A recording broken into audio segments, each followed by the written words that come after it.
ذوالحجہ کا مہینہ شروع ہونے والا ہے اور اللہ تبارک و تعالی نے اس مبارک مہینے کو کئی حیثیتوں سے دوسرے مہینوں پر ایک ممتاز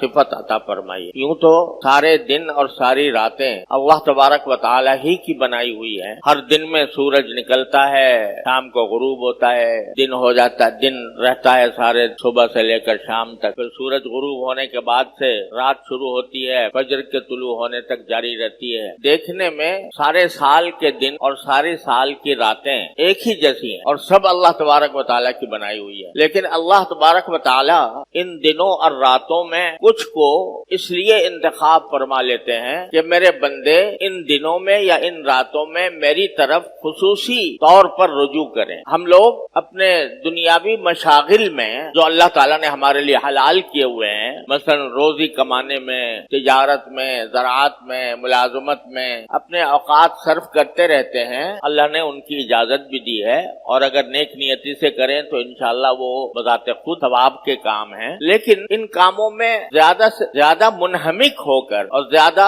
مشغول ہو کر بعض اوقات ہم اللہ جل جلالہ کی محبت، اللہ جل جلالہ کی طاعت، عبادت، براہ راست عبادت، اس کو فراموش کرنے لگے۔ اللہ تعالیٰ کی یاد، اس کا ذکر، اس کی تمنا، اس کی محبت، ان جذبات میں ان مشغولیتوں کی وجہ سے کمی آنے لگتی۔ تو اللہ تبارک و تعالیٰ ہمیں اس غفلت سے نکالنے کے لیے اور اپنی طرف بلانے کے لیے، متوجہ کرنے کے لیے، اپنے سے رجوع کرانے کے لیے کچھ دنوں اور راتوں کو کہہ دیتے ہیں کہ یہ میری ہیں، یہ دن میرے ہیں، یہ راتیں میری ہیں، یہ مہینہ میرا ہے، یہ عشرہ میرا ہے، اپنی طرف منسوب فرما دیتے۔ اب رمضان کا مہینہ دیکھیے، مثلا وہی دن ہے، وہی راتیں ہیں، وہی سورج نکلتا ہے، وہی غروب ہوتا ہے، لیکن اللہ تبارک و تعالیٰ نے فرمایا یہ میرا مہینہ ہے، اپنی طرف اس کی نسبت فرما دی تو اس کی شان کہیں سے کہیں پہنچ گئی، اس کی برکات کہیں سے کہیں پہنچ گئی۔ جیسے اللہ تبارک و تعالیٰ کعبہ شریف کو دیکھو، دیکھنے میں تو وہی پتھروں کی عمارت ہے اور